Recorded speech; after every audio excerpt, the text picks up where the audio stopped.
everybody, welcome back to another Elevate Her video. My name is Iman. I'm part of the Youth Ambassador team of the UK branch, and in these videos we will be discussing the topics and conversations rampant in the media and our outlook and advice on these topics. We're going to decipher each situation to see it as it is. So for today's topic, we are going to be discussing the deepfake situation brought to light by BBC.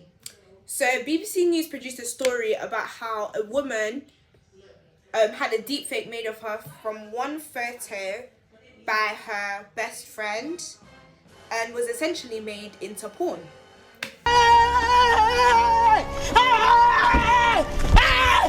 Why are you running? Why are you running?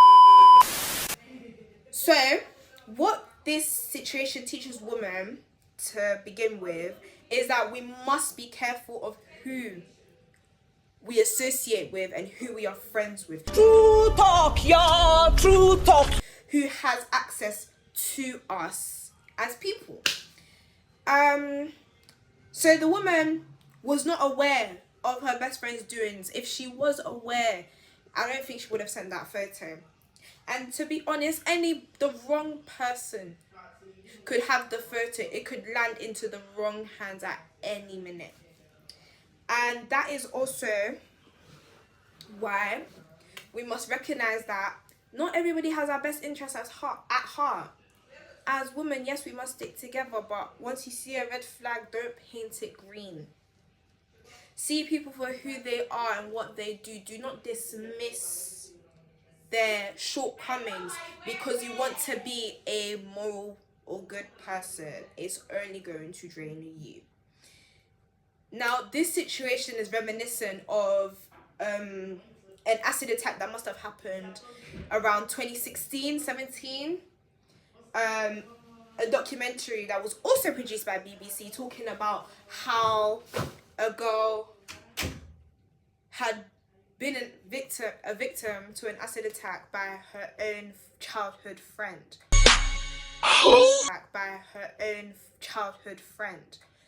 Now, in the documentary, she sits and she tells us how her friend was always jealous of her growing up. That she was jealous of her fair skin, her friends, her ability to socialize, things of that sort. Now, I lined these situations because both of them had no idea that their friend did whatever they had done to the person. But they had seen the signs. By the time they realized it was too late. Let this be a lesson to all women out there of all ages. Girls, women, doesn't matter. All of us should learn that not every single person has our best interest at heart. Some people are wolves in sheep's clothing, and once you see a shred of that wolf, cut them off. Period! Period! Period! Period! We need to protect our peace. I gotta protect my energy. Too much jealousy, I see a friend turn enemy. We need to protect our livelihoods. That video could have destroyed that woman's career. And praise God that he was caught quick enough, because that could have been very detrimental. Imagine she had a job interview the next day and the interviewer had caught wind of the video. She wouldn't have been hired. That could have affected her life detrimentally. The woman that was victim to the acid attack, her life was also affected. She was in the beauty industry. She needs her face. And it was ruined by somebody she trusted, somebody she grew up with, somebody she even learned to forgive. They hadn't spoken in a while. And we also need to see the wickedness of some people. We need to recognize the signs. We need to see them for who they are, what they do, and get rid of them. That's number one. The second topic is the porn industry in itself, and what I believe is the foundation of the situation. The corrupt nature of the porn industry is infectious. It reaches all age groups of all genders. And sometimes it leads people to do very wicked things in pursuit of wealth. And one of them being exploiting your own friend. The man's motive is unclear. But there's only a handful of things it could have been for. But all these things, this small list of things, it can only be blamed on the porn industry.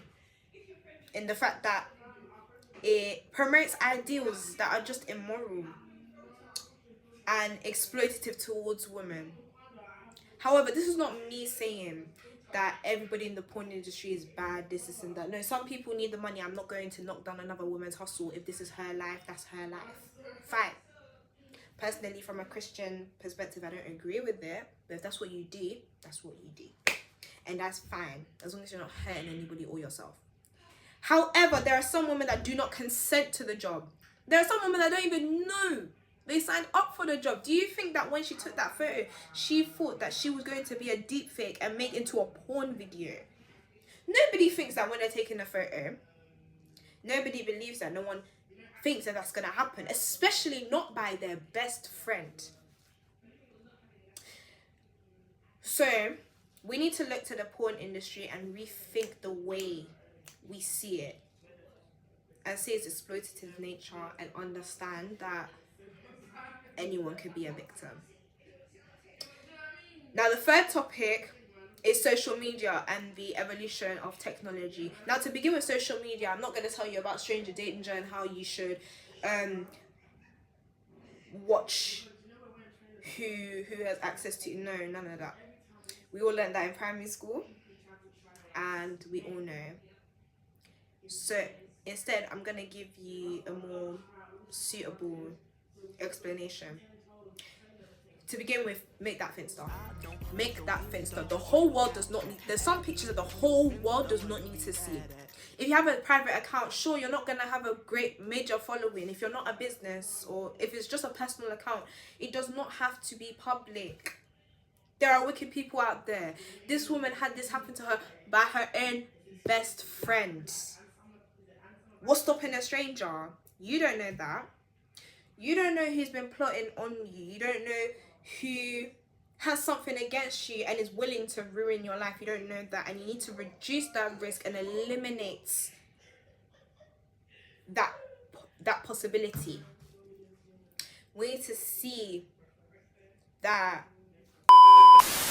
yes, we've advanced in technology, but we're regressing in dignity. We are becoming more immoral. Technology and social media is being used for very malicious, malevolent activities that need to be stopped. The evolution of AI has permitted many people across the world to make deepfakes of celebrities, random women, even children. Isn't that wicked? Isn't that very, very malicious? We need to see, as well as we need to see, the same way that we need to see porn for what it is, we need to see technology for what it's becoming. We need to see that technology is advancing, sure, but it's holding us back. We use social media to bully people. Need I mention the rumors spread about celebrities and things of that sort? Following the Kate Middleton situation, where everyone was talking about there being a mistress and editing her body to make it seem like a situation that it wasn't, and for the news to come, for BBC to come out and say that actually she's trying to survive cancer. As a population, we need to see, as a society, not even just in Britain, across the world, we need to see that we are not using technology for good, and we need to change our ways. We need to progress. We are being held back by immorality, and we are just not being human. Did you know that kindness is actually natural to humans? It comes naturally to them. We are made to be sociable. We were programmed, like our DNA allows us to be sociable, for us to speak to one another and be kind. It is not against our nature. It is only human to be nice. So when we use technology, we need to remember that actually that person on the other side, they too are human. And we need to see that when these deep fakes are made, we need to bring to light the fact that these are corrupt and they're wicked.